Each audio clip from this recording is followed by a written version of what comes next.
12월 6일 금요 기도회를 시작하도록 하겠습니다. 먼저 오늘 본문 함께 읽겠습니다. 데살로니가전서 5장 23절 말씀입니다. 우리 함께 읽겠습니다. 평강의 하나님이 친히 너희를 온전히 거룩하게 하시고 또 너희의 온 영혼과 또 영과 혼과 몸이 우리 주 예수 그리스도께서 강림하실 때에 흠없게 보존되기를 원하노라. 오늘 하나님께서 우리를 흠없게 보존되기를 원하신다라고 하는 하나님의 바람이 있는데, 이 바람이 바로 이 구원의 언어인 성화에 관한 내용입니다. 오늘 이것을 살펴보고 함께 각자 은혜를 나누고 기도하도록 하겠습니다. 계속해서 구원의 언어를 우리가 여러 가지 언어로 다각적인 면에서 살펴보고 있는데요. 지금까지 살펴본 언어, 이 구원의 언어가 하나가 아니라 우리는 칭의, 법정의 용어로 의롭다함을 얻었다라고 하는 말로만 국한해서 생각했는데, 성경을 살펴보면 이렇게 구원에 대한 언어가 다양하다라고 하는 것을 알 수가 있고, 그러한 면에서 구원이라고 하는 것이 얼마나 우리에게 풍성함을 가져다 주는지, 또한 그 각자의 언어를 통해서 우리에게 하나님이 무엇을 바라시고 원하시는지를 또 새롭게 알 수가 있습니다. 오늘은 이 성화, 산업의 언어에 대해서 살펴보려고 합니다. 철 제품을 생산하는 제철소에 가면 진짜 거대한 용광로가 있는데요. 어떤 철의 강직한 철을 만들어내거나 단련된 철을 만들어내기 위해서 이 용광로에 모든 이 폐금속을 집어 넣어가지고 이제 녹을 때까지 이제 가열을 해서 순한 철을 순도의 철을 만들어내는 것인데요. 물론 이 과정은 슬래그라고 하는 이 찌꺼기를 계속해서 정화를 하면 할수록 재용해 과정을 거쳐서 아주 순전하고 또 강직한 그런 제품을 만들어낸다라고 하는 것입니다. 마치 성화를 설명하기 위해서 우리는 이 용광로를 연상할 수가 있는데요. 이렇게 재용의 과정, 단련의 과정을 통해서 우리는 하나님이 기뻐하시는 그러한 흠없게 보존되는 모습으로 나아가게 된다라고 하는 것입니다. 오늘 이 신자의 삶에 대해서 성화로 설명하는데, 이게 바로 이 산업의 언어다라고 하는 것입니다. 성화에는 말과 그리고 생각과 행실이 점점 거룩해짐으로 불순물이 제거되는 것을 말하는데, 오늘 이 구원의 언어인 성화에 대해서 우리는 어떻게 이해해야 하는지를 이 책을 통해 또 성경을 통해서 살펴보고 기도하기를 원합니다. 이 성화는 앞서 말씀드린 것처럼 산업의 언어입니다.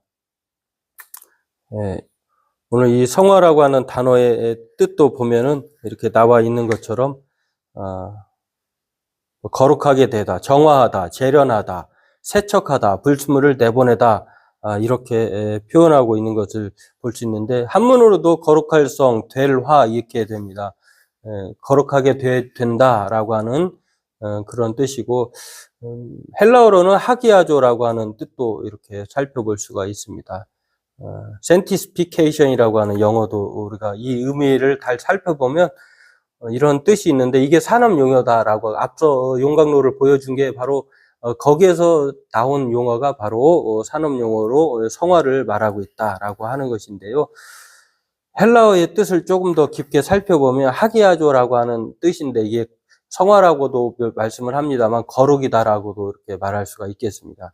이 두 가지 의미가 있는데, 1차적인 의미가 있고 2차적인 의미가 있습니다. 1차적인 의미는 구별되다. 하기아조라고 하는 뜻은 구별되다라고 하는 뜻을 가졌고요. 2차적으로는 우리가 이해하고 있는 죄 없는 상태를 가리킵니다. 1차적으로 하나님이 우리를 구별해 주셔야 우리는 그래서 이제 교회라고 하는 에클레시아라고 하는 용어도요, 구별되다라고 하는 뜻을 불러내다, 구별되다 그런 뜻이 있는데, 하나님 우리를 구별하신 것입니다. 그리고 구별된 우리로 하여금 죄 없는 상태로 만들어 가시는 것이죠. 그래서 이 하기아조라고 하는 이 거룩이라고 하는 헬라어는 구별되고 죄 없는 상태를 말하고 있는 것을 볼 수가 있습니다. 이 거룩은 그런 면에서 하나님의 근본적인 속성인데요. 하나님의 속성 중에 하나가 거룩함이다. 그리스도께서 또한 하시는 일이 거룩하게 하시는 일이다라고 하는 것을 알 수가 있는데, 에베소 5장 25절에도 쭉 보면 그리스도 예수께서 교회를 사랑하시고 그 교회를 위하여 자신을 주심과 같이 하라라고 하면서 예수님이 어떠한 일을 하시느냐라고 말할 때에 곧 물로 씻어 말씀으로 깨끗하게 하사 거룩하게 하신다. 이런 말씀이 있습니다. 오늘 이 거룩은 근본적으로 하나님 삼위일체 하나님의 속성인가 더불어서 예수 그리스도의 사역 중에 아주 대단히 중요한 사역이 교회를 거룩하게 하는 사실이다. 사역이다. 저와 여러분들을 하나님의 말씀으로 깨끗하게 하시고 거룩하게 하신다라고 하는 것입니다. 그리고 디도서 2장 14절에도 보면은요, 거룩하시는 하는 이유가 있습니다. 우리를 부르셔서 거룩하게 하시는 성화의 삶을 살게 하시는 이유가 있는데요. 우리로 하여금 이제 거룩하고 구분해서 거룩해 놨는데 다시 마치 이 돼지가 자신이 누운 똥으로 그렇게 다시 자신의 몸을 더럽히는 것처럼 살라고 하느냐라고 하는 것이 아니다라고 하는 것입니다. 그가 우리를 대신하여 자신을 주심은 모든 불법에서 우리를 속량하시고, 이게 우리를 속량하신 이유가 나오는데요. 우리를 깨끗하게 하사, 속량의 이유가 우리를 깨끗하게 하시기 위해서, 그리고 그 깨끗하게 하신 이유의 구체적인 이유는 선한 일을 열심히 하는 자기 백성이 되게 하려 하십니다. 하나님이 우리를 구별하신 이유는요, 성화의 삶을 살아가도록 하기 위한 자기 백성 삼으심에 있다라고 하는 것을 볼 수가 있습니다. 그래서 교회라고 하는 용어도 에클레시아라고 하는 용어를 보면은요, 불러내다 라는 뜻을 가진 하기오스로 이렇게 나왔다라고 하는 것인데요. 이 하기오스라고 하는 뜻을 보면은요, 거룩한 자들이라는 뜻입니다. 그래서 성도들을 가리켜서, 그리스도인들을 가리켜서 교회에 모인 하나님의 자녀들을 가리켜서 성도라고 이렇게 말을 하는 것입니다. 거룩한 자들, 이 거룩한 자들이 곧 성도라고 하는데요. 앞서 말씀드렸습니다. 우리가 살펴본 대로 그러면 우리를 거룩하게 하시는, 거룩하게 되게 하시는 이 주체는 누구냐를 살펴보면은 1차적인 주체가 있고 2차적인 주체가 있습니다. 이 성화의 사역은요, 우리 지금까지 모든 사역은 하나님의 일방적인 사역이지만 성화는 좀 독특합니다. 1차적인 주체가 있고 2차적인 주체가 있는데, 그게 바로 성화는 손뼉이 마주쳐야 하는 것처럼 하나님이 1차적인 주체이지만 또 하나님만으로 우리가 그 성화의 존재는, 하나님은 성화할 필요가 없잖아요.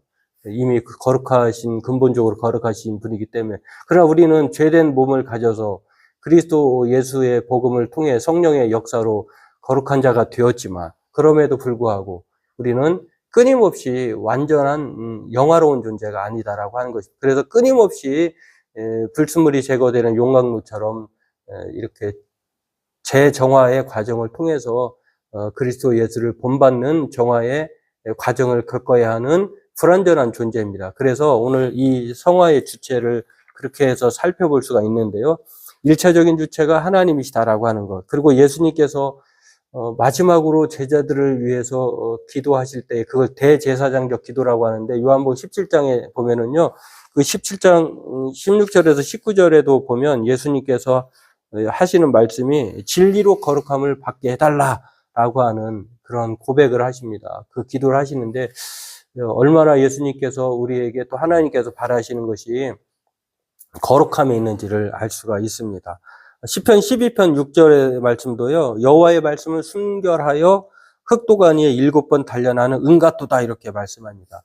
그러니까 우리를 성화하게 하는 것, 거룩하게 하는 1차적인 주체는 하나님이시다라고 말씀할 수가 있고요. 또 성령의 감동으로 된 하나님의 말씀이 우리를 거룩하게 하신다라고 하는 것. 우리가 말씀을 알면 알수록, 들으면 들을수록 우리는 말씀에 깨어지고 또 용해되고 분해되고 또 불순물이 제거되는 이 성령의 사역이자 하나님의 말씀인 이 성경을 통해서 이렇게 우리는 성화의 과정을 겪어나가게 된다라고 하는 것입니다. 그러면 성화의 주체는 1차적인 것은 하나님이시지만 2차적인 것도 있는데, 그 2차적인 주체가 누구냐라고 볼 때 우리 인간이다라고 하는 것입니다. 당사자인 본인에 있다라고 하는 것인데요. 우리의 참여를 요구하는 것이 그래서 성화이다라고 하는 것입니다. 이것은 어떻게 가능하느냐? 아무리 좋은 말씀, 하나님의 성령이, 물론 하나님의 강권적인 역사로 우리는 그렇게 조금씩 그 은혜를 힘입어서 나아갈 수 있지만, 그럼에도 불구하고 하나님은 우리에게 문을 두드리신다, 우리에게 요구하신다라고 하는 것입니다. 그래서 우리가 복종하지 않으면 성화의 과정은 우리 빠르게 나아갈 수도 있고 더디게 나아갈 수도 있을 것으로 속도의 차이가 있을 것입니다. 그래서 이 성화는 반드시 우리의 참여를 요구하는데 복종함으로써 성화에 참여할 수 있다라고 하는 것입니다. 빌립보서 2장 12절 말씀에 이렇게 말합니다. 그래서 이 성화를 이루라고 하는 요구를 볼 수가 있는데요. 그러므로 나의 사랑하는 자들아, 너희가 나 있을 때뿐 아니라 더욱 지금 나 없을 때에도 항상 복종하여 두렵고 떨림으로 너희 구원을 이루라. 구원을 이루라라고 하는 것은 우리에게 요구하는 것이죠. 성화의 노력을 행하라라고 하는 말씀입니다. 너희 안에서 행하시는 이는 하나님이시지만 자기의 기쁘신 뜻을 위하여 너희에게 소원을 두고 행하게 하신다. 이렇게 생각해 보면서 우리 또한 모든 일에 원망과 시비가 없도록 우리는 성화의 노력을 하나님의 성령이 우리를 강권하시는데 우리가 따라가야 한다라고 하는 것입니다. 고린도후서 7장 1절에도 이렇게 말씀합니다.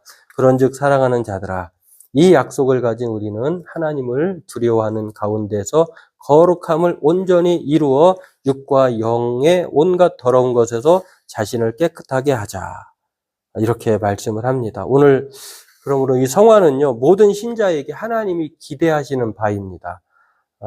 이 하나님은 단지 우리를 의롭다 하심으로 끝내신 것이 아니라 우리의 마음대로 살도록 내버려 두시지 않고 하나님은 우리를 거룩하게 만들고자 하시고 또 그 과정에 참여하기를 이렇게 원하신다라고 하는 것. 이 구원의 언어인 성화가 바로 용광로를 연상하듯이 산업의 언어라고 하는 것을 생각하면서 날마다 우리는 마치 예수님께서 최후의 만찬을 행하시고 허리에 수건을 두르시고 제자의 발을 씻으려 하실 때에 베드로가 완강하게 거부했잖아요. 그러나 예수님은 이미 씻어진 바 되었지만 그럼에도 불구하고 발을 씻어야 한다라고 하면서 매일매일의 죄를 회개하면서 또 거룩함으로 나아가도록 성화의 과정을 설명하신 것을 또한 우리가 힌트를 알 수가 있습니다.